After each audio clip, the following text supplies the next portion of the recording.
like to focus more on coastal cuisine. We've got a very Miami, South Beach, Santa Monica kind of feel, so we really wanted the food to reflect that.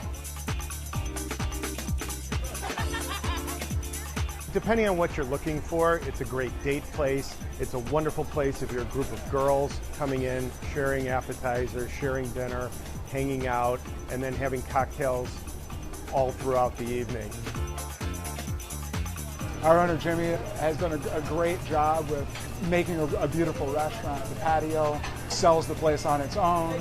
The upstairs sells the place on its own. The dining room is beautiful. But it's not just a place that you have to come in the summer. It's beautiful in the wintertime with the white walls and the soft lighting. The overall experience is something which you can't get, I don't believe, anywhere else in the city. We like to think of it as summer 365 here. The look of the place, the feel of the place, it's almost like a vacation. For as many great restaurants and lounges as there are in Chicago, it's definitely one of a kind.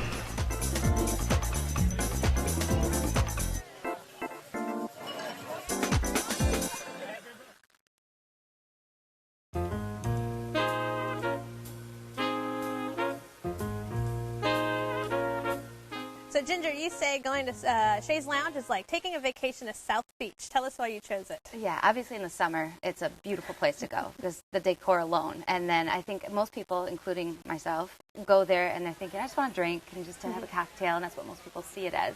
Then I tried the food, and that's when I was really impressed. That's when I said, oh, wow, okay, so you can have small plates, eat something that's delicious, and have the atmosphere. So to me, that's a full package. Now, this restaurant's really interesting, and I think it's very appropriate for what you do for a living because it's kind of outdoors, it's very open, and I think in the summertime, fabulous. But in the wintertime, I almost have to check your forecast to see if I'm going to be comfortable here. They do a nice job of keeping it open as long as they possibly can to include all their outdoor, stuff and the fun. But yeah, in the winter though, when they do shut the doors, they make it more of a wintertime place. You don't feel as Miami-ish. You feel more fireplacey, and there's brick wall, and it kind of turns in toward that back wall where you see the bar and all that nice stuff. So summertime you love it, wintertime you need it. Yes. Yeah, exactly. So Larry, you took your wife. What'd you think? It was outstanding, really. The banquettes made it potentially warmer, and we had a beautiful table. We had a wonderful waiter. He suggested all the special things that they created. The small plate idea was just excellent. It was in keeping with bar food, but bar in this case is kind of quote unquote. It's not bar food. It's gourmet bar food, and it was. We had pate that was put back on the menu, which was very, very good. And we had some shark tacos, which were just done very, very well. The drinks were good. The atmosphere was good. The music was great. The people were interesting. Yes. It's like a constant parade of people coming through. And then we took a peek upstairs, and I went upstairs and I said, this is very Las Vegas, and this is very California and very special, and can be very private, can be lots of fun. It was a good experience. So, Kamal, what'd you think? I thought it was awesome. It's funny that you said the Miami thing, because to me, I almost felt like I just got back from Cancun. I felt like I was back there again. This place could have been planted on the beach. And I would say it was about 80% women. And so if you're a single guy, and not just 80% women, 80% attractive, well put together, it seemed like a great crowd, People were having interesting conversations and good time. So, Ginger, what do you think the crowd is 80% women? What about this place really attracts women? It was exciting. It made it interesting. My wife looked back and said, look, where's all these women coming from? It's a bar. And I said, well, it's more than just that. Right, and that's what it is. I think it's more than just a bar. It's not a sports bar, so if you're going to watch a game, you're not going to catch it. No. But it's also a place, my favorite thing is I bring, I have friends in Michigan, that's where I'm from, and I'll bring them. It's Chicago, but it's not Chicago. It's not overwhelming. You're going on North Avenue, and all of a sudden you're like, oh, here's this thing. Yeah. And then you go, down the street, they've got more of the hip area too. So it's close to other things, yet it's not downtown. I'd say the women part is the decor. It's so inviting, and you can sit there and talk. And what do women love to do?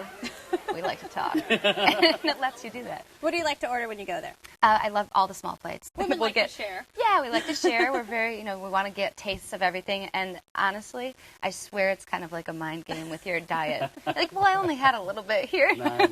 I don't know if that's going to be true, but you get to taste a lot. and you get to see what everything, you know, the different things, and not spend a ton. The food was fabulous, and the waiter was great. He was outstanding, yeah. He suggested all kinds of great things, starting with the best, probably dirty martini I've ever had, and all the way through the dessert. What'd you have for your dinner? I had the salmon, and my sister, she had the short rib. And the salmon was good. Wasn't the best I've had, but it was good. But the short rib, the meat fell right off the bone. Oh, it was fabulous. I love the Chaise Lounge tacos, and I don't know if they had just substituted the shark. Sometimes they do mahi in there. Those tacos are great, the way they fry the little taco, but they're tiny, you know. Like, again, I feel like I haven't really had a taco. But then I love that. I love their beet salad. I'm a huge beet person. And the chef that they hired, Carrie Taylor, actually has some amazing pedigrees. Bucktown at Blackbird and Umbria. And he was the one, too, that he'll come out to the table. I don't know if you guys got to speak with him, but I've had him do that before where I'm like, whoa. So we take that sauce and we bring a balsamic vinegar and orange juice and cook that down and then add the pine nuts and raisins. He came out and just said, how's everything? And I'm like, whoa. And they kept asking. Yeah. It was nice. Yeah. Service was excellent. Larry, if you were to go back, who would you take this time? Oh, I'd take another couple or two. I'd pull people out of the suburbs and say, you know what, we can get out of the suburbs and come downtown, because I think the music is there, the food is there, and I think people that live in the suburbs need to come back to Chicago once in a while, and this would be a great place to come. And probably the biggest benefit is there was valet parking. I was so petrified driving down there, figuring here I am, I'm coming to Wicker Park, and you know, there isn't going to be a place to park. And we started looking at meters, and then we said, oh, there's a valet sign. And it was the greatest relief in the world. And it was great. All right, Ginger, you recommended Chaise Lounge. Sum it up for us. Okay, it's a place that you can go and have a great experience, feel like you're away from Chicago, but not, and then also just get good food and be surprised by it and make you happy. Camel? I agree. I think that I went in, I got a great meal. If you're a single guy, you definitely want to go there, right? It's great atmosphere, great food, great drinks. I don't think what else you can ask for. All Perfect. right. Larry? I was pleased. It was blended well. The food was good. The drinks were good. The parking situation was wonderful. That's a great concern when you live in the suburbs. Good experience. Well, you can revel on the rooftop and more at Chaise Lounge, 1840 West North Avenue, 773-342-1840. They are open for dinner Tuesday through Sunday. Limited reservations are accepted. And the average tab per person without drinks is $25.